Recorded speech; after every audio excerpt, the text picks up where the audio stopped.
I'm a fan of Jojo, apparently. You know it for the fashion, the poses, the English, the memes, and I found out about it from the latter. Specifically this one. ディオほう、向かってくるのか。逃げずにこのディオに近づいてくるのか。せっかく祖父のジョセフが私のザワールドの正体を試験終了チャイム直前まで問題を解いている受験生のような必死こいた気分で教えてくれたというのに。近づかなきゃてめえをぶちのめせないんでな。ほほう。では十分近づくがよい。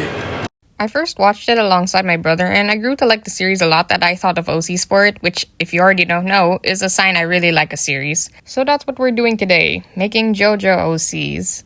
Now, the first part I made an OC for was part 4, and I knew in my mind that I wanted her to be a gambler, or something like that can be associated with luck. And so I added this little bit that she can also be a fortune teller of sorts, though I still wanted to make her an edgy bitch at heart because why not? I thought it'd be funny to contrast with her occupation. Drafting her, I had the general idea of what I wanted. Her hair ended up being probably the only thing that changed from what I originally thought of.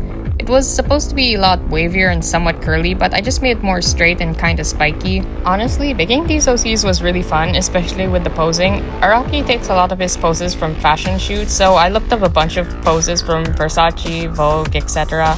And it was really fun to draft them in my sketchbook. So now, I will formally introduce you guys to Mirai Fukumoto. Personality-wise, she's pretty calm and laid back, but also very blunt. Despite being a chill person, Mirai enjoys the thrill of things. Some of the gambling games she plays would be Kakegurui level intense. Mirai is pretty apathetic as a kid. She always found the world to be boring or just feels like there's something missing in her life. And as you'd expect it all changed one day when on a family trip she awakened to her stand. Her stand was also something I had a clear idea of. Design-wise, it changed a few times, but I think I liked the one I settled with. One thing I like about stands is how they can pretty much be whatever the hell you want in both designs and abilities, almost like a Pokemon, though then again it'd probably be the opposite since Jojo's older, but whatever, you get the point. My main inspo for this design was pretty much the alien guardians from Alien Stage, specifically Misy's Guardian Shine and Hyuna's Guardian Fan. Though I can't say it's the best, I think I did a good job with it. As for the name, I had this the moment I came up with the character, Destiny Child. When coming up with the names and concepts for the stands, I tried to make a more direct approach to it. And in this case, the name Destiny Child comes from, you guessed it, Destiny's Child, the 1990s girl group. Destiny Child has the ability to manipulate and foresee the probabilities of the user and the people around them. The name was right there, I was really giddy about it. Mirai partially uses her to help in winning her games, but there are also times where she uses her powers to put the odds of winning against her.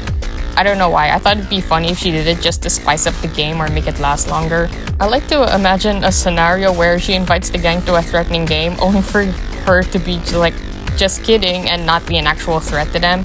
While she enjoys the thrill, she also prioritizes the safety and consent of others who play her games.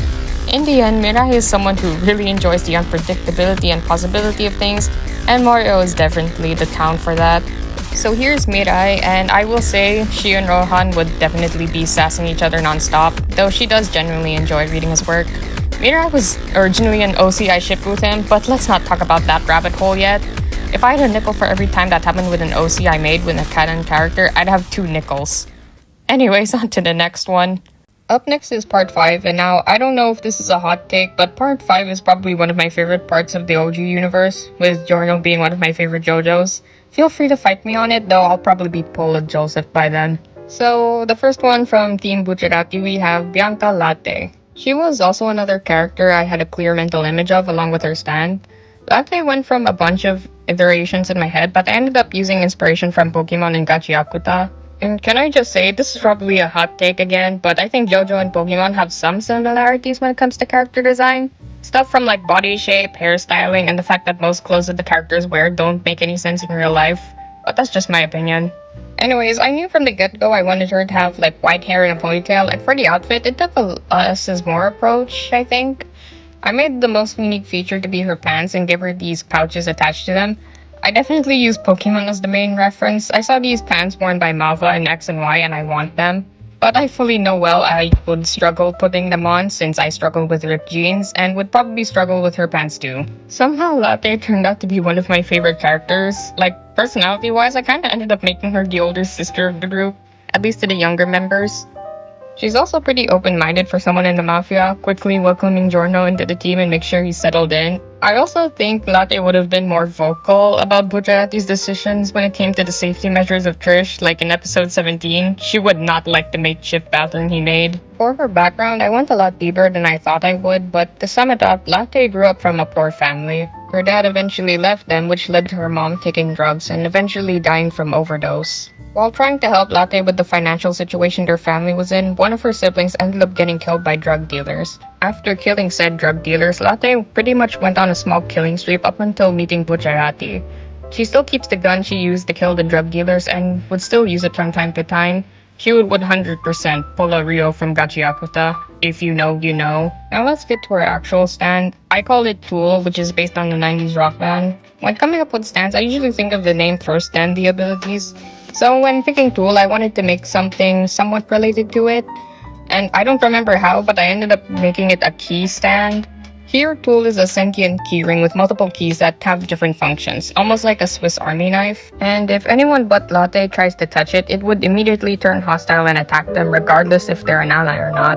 I had this original plan for each of the keys to be named after the members, but let me know what you guys think. Another one from part 5, we have Limone from the Hitman team, or La Squadra Esecuzioni if you want to be that guy. Can you tell I don't know how to read Italian? Coming up with her design was a bit more difficult because weirdly enough, my stand-in before designing her was Canary from Legends EA, specifically because of her face mask, which I'm still keeping in because the design looked cool with it. I then went to Pinterest to find more inspiration and then I came across this top, and I fell in love with it so fast. I did tweak it to make it somewhat PG, at least PG by Jojo standards. Other than that, I didn't really do much, but just gave her this long hair and these really long pants that I would also think looks cool but would fumble in. I just don't think I can pull off a lot of cool clothes IRL. Limone is pretty quiet, mostly keeps to herself, but she does her job well enough. She often chimes in a few remarks or insults here and there, but she's also very loyal to the group. Limone means lemon in Italian, so you can definitely say she can be pretty sour too. Another design detail under her mask is a bunch of scars from her lower half, which eventually becomes the last thing people would see before she gets killed by Latte, which is the last thing she wanted to happen. Onto her stand, I didn't really have much originally, but I recently drafted this one named after the 50s band Bee Gees. Here, Bee Gees is pretty much the standard stand, but additional abilities include being able to split itself into multiple smaller bees, which Limone can use to traverse around places, and another is that those who get stung by the bees would become temporarily paralyzed. This was somewhat based on the powers of the Bee Miraculous, and I had to look up Pinterest again for humanoid insects and lead more into the insect.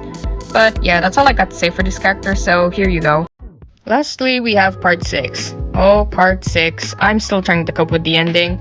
I had a lot of reactions to this part, from wishing that Jotaro could have been the girl that he was meant to be, and hopefully that happened in the Reset universe, my yaoi-pilled brain screaming from whatever the hell Dio and Pucci had going on, and just crying from the overall fact that the OG universe has ended and things won't be the same. But anyways, let's focus on the character we got going on here. This is Chanel. You can guess what the name is based on. I really like how most Part 6 characters are named after fashion brands or designers, and I wanted her to follow that theme too.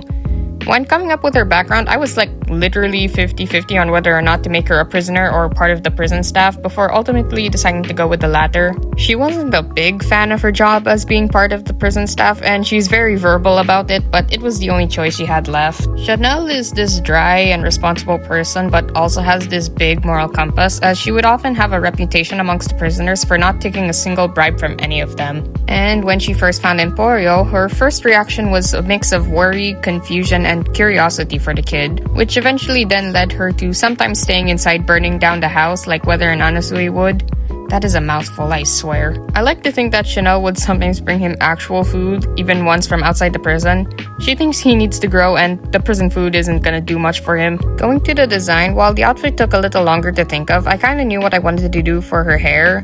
I saw this image of Jade from Twisted Wonderland and went, I need to have my girl in that. So I kinda just stole it and just tweaked it a little bit, and I kinda like it. I wanted her to have these two different outfits for when she worked and escaped from the prison. It was also because I didn't know which design I drafted I liked the most, so I just settled on with these two. Now on to the second hardest part, her stand, because obviously.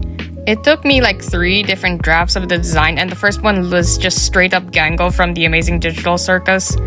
Name-wise, I settled on Velvet Underground based on the 60s band, The Velvet Underground. So I settled on a design that goes with the name.